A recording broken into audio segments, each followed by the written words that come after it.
ازيكم عاملين ايه؟ يا رب تكونوا بخير. فيديو جديد مع حنان اللول، والنهارده جايه لكم فيديو جديد غريب الى حد ما. ازاي فراخ مع سمك؟ مش عارفه، بس تعالوا نشوف عملناهم ازاي. بس يا ريت ما تنسوش لايك وشير وتعليق حلو لحنان اللول، ونسمي بسم الله وندخل على مقادير الفيديو بتاعنا النهارده. معايا 3 سمكات مكاريل، احنا بنقول عليه مكاريل، في بلاد تانية بتقول عليه اسماء تانية غير كده. ومعايا فرختين فراخ بيضه بس حشو، يعني في حدود كيلو وربع، كيلو ونص شويه، تمام. ومعايا طبعا شرايح ليمون للسمك نركن بيها السمك على جنب. ومعايا هنا التوابل بتاعتي، معايا كمون وكزبره وفلفل اسمر وشطه، ومعايا كوبايه ونص من الرز، تمام. هعمل الفراخ بتاعتي النهارده بالرز مش بالفريك. طبعا انتوا متعودين مني ان انا بعمل الفراخ على طول الصغيره دي بفريك، بس النهارده حبيت ان انا اغير. معايا بقى للسمك، معايا بصل جوليان متقطع جوليان شرايح رفيعه، ومعايا بطاطسايه كبيره وتوم وكوبايه عصير طماطم ونص كوبايه زيت، ومعايا فلفل سبايسي جامد جدا. يلا نسمي بسم الله ونشوف هنعمل ايه. اول حاجه طبعا غسلنا الفراخ بتاعتنا كويس قوي. عايزه افكرك ان انت نسيتي تحطي لي لايك، عايزه بقى لايكات كده كتير. عايزاكم بقى تاخدوا بالكم، انا وبنضف السمك هنا لقيت جوه السمك ده بطروخ. طبعا احنا البطروخ بتاع الرنجة عارفين ان احنا بنحبه قوي، وكمان انواع سمك كتير بنلاقي البطروخ ده جامد كده وعامل زي الازاز، بنحبه جدا جدا طبعا. بيتباع وبيتاكل وحاجة طعمها حلو جدا. هنا بقى السمكة الغريبة دي انا لقيت البطروخ عامل زي الدهنة اللي هي السمين بالظبط، لونها ابيض. بصراحة انا كان اول مرة الاقي او الاحظ بطروخ باللون ده، تمام. هتلاقوني حاطه البطروخ بتاع 3 سمكات دول في طبق لوحدهم. بعد طبعا ما قطعت السمك بتاعي فتحته من سلسله الظهر، عملته سنجاري. بصوا بقى هنا البطروخ بتاع اول سمكه اللي لونه ابيض ده غريب عليا بصراحه، لكن الاثنين الباقيين دول الاورنج والاحمر دول طبيعيين عادي، انا كنت بشوفهم. عايزه اقول لكم ان انا جربت الثلاثه وعملتهم، حسيتهم كويس جدا وطبختهم. انا عايزه اسالكم بقى سؤال، البطروخ بتاع السمك المكاريلي بيتاكل ولا لا؟ انا اكلته وكان طعمه حلو جدا، مفيش اي مشاكل. عايزه اعرف بقى هو كان بيتاكل ولا لا، تمام. ايا كان بقى القرار، هو كده كده اتاكل يعني، وصحتين وهنا ونزل البلاعه، تمام. هنا بقى هتجيبي الهون بتاعنا القديم ده، وهحط فيه التوم والشطه والكمون والكزبره وكمان الليمون. دقيت التوم كويس جدا وعصرت عليه الليمون. عايزه اقولك لو موجود عندك خل حطي معلقه صغيره من الخل، ما عندكيش تمام اعملي الليمون بس. انا حطيت حبه من الليمون كتير، حوالي 7 ليمونات كبار، ونزلت عليهم بربع كوبايه من الزيت. قلبتهم كويس جدا وهتبل السمك بتاعي. دي التتبيله المعتمده اللي انا بتبل بيها السمك والخضار لاي سمك، اي نوع سمك مشوي، تمام. واحده قسمتها نصين علشان اعرف احطها في الصينيه اللي هدخلها الفرن، تمام. لحد كده هنا بقى بتبل السمك بتاعي بعد ما بغسله كويس جدا وبنشفه بمناديل، بضيف حبه كمون وحبه شطه، ماشي، وعصير ليمون بس على السمك كده.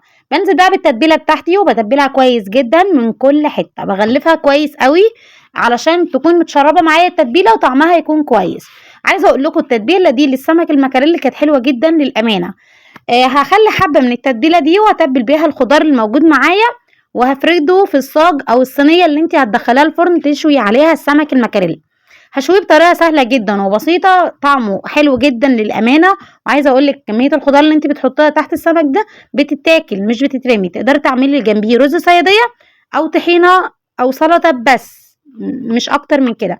طبعا عايزه تاكلي جنبيه جرجير بس كده زي ما انا اكلت، تمام. ما كانش عندي طحينه فاكلت كده الجرجير مع وزادوا حبة رز كمان من مش صيادية ولا حاجة، حبة رز من الفراخ اللي انا عملتها حشوة، كانت جميلة جدا. ايه حكاية بقى ان السمك ازاي يتعامل مع الفراخ؟ هقولك انا، السمك كان لينا للبيت، لكن الفراخ كان رايح لاخويا في بلد تاني، فانا عملت الاتنين في وقت واحد. بس غلفت ده لوحده وده لوحده، هتلاقوني في الاخر كده ان انا مظبطه لكم الدنيا يعني. جبت الصينيه وتبلت بقى الخضار بتاعي الموجود معايا. عايزه اقول لك شرايح البصل اللي موجوده معاكي خليها رفيعه قوي علشان تكون طعمها حلو، ما تكونش البصله سميكه وما تبقاش طعمها لطيف. هنا بقى البطارخ بتاعتي تبلتها كويس جدا بباقي التتبيله، ونزلت هنا بقى على التتبيله اللي متبقيه بكوبايه عصير الطماطم اللي انا قلتها لكم في بدايه الفيديو، تمام كده. اسفه ان انا برغي معاكم كتير، انا كده كده رغايه ومصدعاكم كالعاده يعني. جبت بقى البطارخ بتاعتي وحطيتها في الصينيه في الاماكن الفاضيه كده علشان ما تتحرقش مني. تمام. جبت بقى التتبيله والكوبايه الطماطم العصير اللي انا مجهزاها ودلقتها على وش السمك كده من فوق. قولوا لي ليه بقى، ليه حطيت الطماطم مع السمك؟ اقول لكم انا ليه، ما تستعجلوش يا جماعه، هقول لكم والله. حطيتها علشان تطري السمك معايا ويبقى جوسي كده وما ينشفش مني في الفرن. تمام. عايزه اقول لك ما تنسيش التركه دي، صدقيني هتفرق معاكي جامد. جبت بقى سلايسات الليمون وحطيتها كده من فوق. ايه سلايسات دي؟ سلايز الليمون وحطيتها من فوق كده علشان تديني يعني حبه من المنظر كده اللي هو اصلا متبهدل. حطيت بقى حبه زيت المتبقيين، انا قلت لكم في اول فيديو نص كوبايه زيت، ضفت منهم ربع كوبايه على الثوم، وادي الربع التاني يعني كوبايه صغيره على فكره، ده فنجان صغير، هي اصلا كوبايه قهوه. هنا بقى بعمل الرز علشان احشي بيه الفراخ بتاعتي. هنا بقى برضه بفكرك ان انت ما تنسينيش في لايك وشير وتعليق حلو ليوميات حنان في المطبخ. نزلت بقى بالفلفل الاسمر.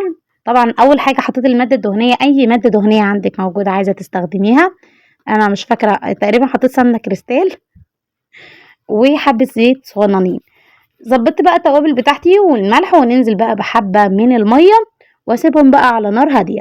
تمام كده خلصت معايا الرز اللي انا هحشي بيه الفراخ. في الوقت ده كانت صينيه السمك انا دخلتها الفرن يا جماعه، وفي الوقت ده برضو انتوا نسيتوا تعملوا لي لايك. عادي يا جماعه والله مش هتفرق في بيتها لا اقصد في مطبخها.